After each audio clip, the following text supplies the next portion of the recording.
آج ہم تمام لوگ عالمی سفیر امن شیخ الاسلام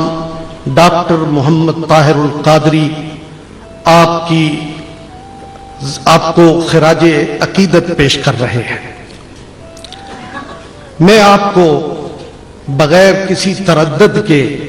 شیخ الاسلام مانتا ہوں۔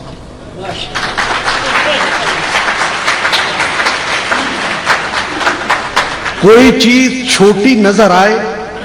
واصف علی واصف نے کہا کہ اس کے دو سبب ہیں، یا وہ دور ہے یا وہ مغرور ہے۔ اگر وہ قریب ہو تو تب بھی چیز کی حیت بدل جاتی ہے، اور اگر وہ مغرور بھی نہ ہو تو تب بھی چیزوں کی طبیعتیں، ان کی حیثیتیں بدل جاتی ہیں۔ میں یہ سمجھتا ہوں جس انسان نے ڈاکٹر صاحب کے ساتھ تعلق استوار کیا، اور وہ تعلق صرف وقتی نہیں تھا، وہ ایک پورے وقت کے اوپر لمبے عرصے پہ محیط تھا،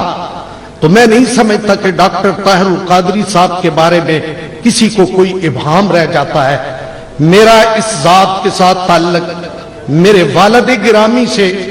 آج میرا، اور میں امید کرتا ہوں ہماری آنے والی نسلیں بھی جو ہیں وہ اس تعلق کو نبھانے کی پوری کوشش کریں۔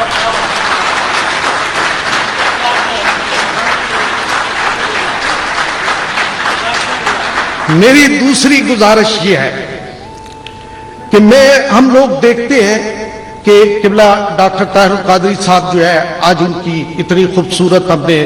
تصویریں دیکھی، ان کا کام دیکھا، ان کے لیکچر سنے۔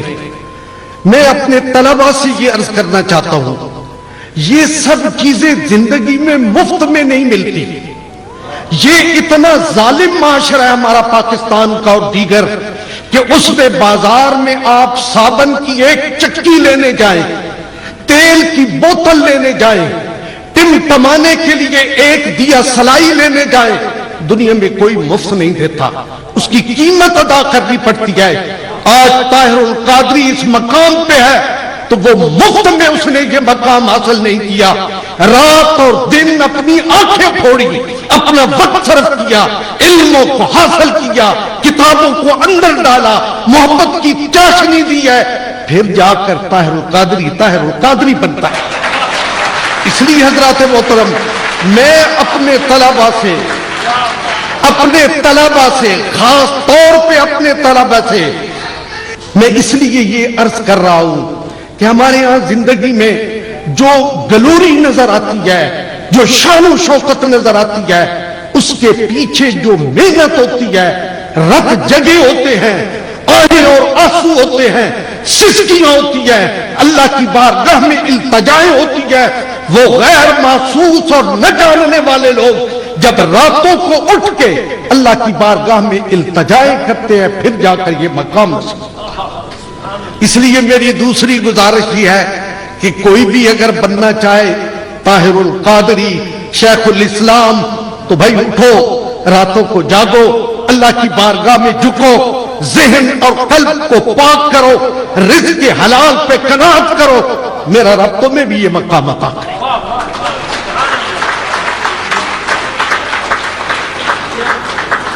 میری آخری گزارش، میں ایک علامت بتاتا ہوں، صاحبزادہ حسن محی الدین نے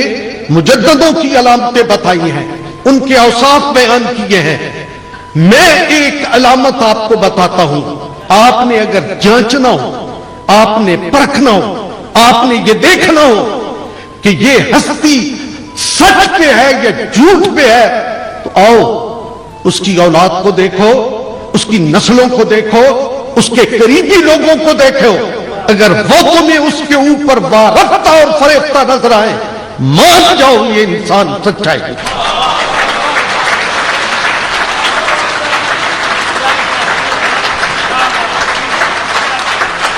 میری آخری گزارش یہ ہے کہ اللہ کے محبوب تشریف لے جا رہے تھے، آپ کا ایک غلام دوڑتا ہوا آپ کے پاس آیا، آ کر کہنے میرے آقا، میرے ماں باپ قربان ہو جائے، میری جان قربان ہو جائے۔ میں کہتا ہوں کائنات کی آنکھ نے نہ ایسا میر مجلس اور لیڈر دیکھا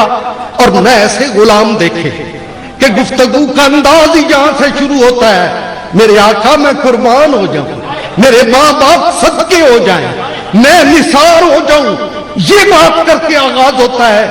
عرض کرتے ہیں میرے آقا ایک بات عرض کرنی ہے۔ میرے محبوب نے ارشاد فرمایا کیا بات ہے؟ یا رسول اللہ وہ جو آپ کا غلام جا رہا ہے نا مجھے اس سے بڑی محبت ہے۔ یہ کہنے کے بعد وہ کہنے لگا یا رسول اللہ صلی اللہ علیہ وسلم مجھے آپ کے اس غلام سے بڑی محبت ہے۔ محدثین نے یہ لکھا ہے کہ یہ آنے والا جو تھا شاید یمن سے آیا تھا، اسے اس وقت کے صحابہ کے بارے میں اتنا پتہ نہیں تھا، تو اس نے جس کو دیکھا کہا یا رسول اللہ مجھے اس سے بڑی محبت ہے۔ حضور نے فرمایا تم نے اس کو بتایا ہے، تم نے اس کو خبر دی ہے، تم نے اس کو اطلاع کی ہے؟ یا رسول اللہ نہیں کی۔ کہا دوڑ کے جا تاخیر نہ ہو جائے، جا کر اس کو کہے کہ مجھے تم سے بڑی محبت ہے، مجھے تم سے بڑا انس ہے، سارے لوگ گواہ بن جاؤ۔ میں نے یہ گفتگو یہ بات شیخ الاسلام کے سامنے بیٹھ کے بیرا میں جب حضور ضیاء الامت کے عرف میں وہ تشریف لائے تھے میں نے اس وقت بھی کہی تھی، آج میں اس کو دوبارہ دہرا رہا ہوں کہ شیخ الاسلام ہمیں تم سے بڑی محبت ہے، ہم تم سے بہت پیار کرتے ہیں۔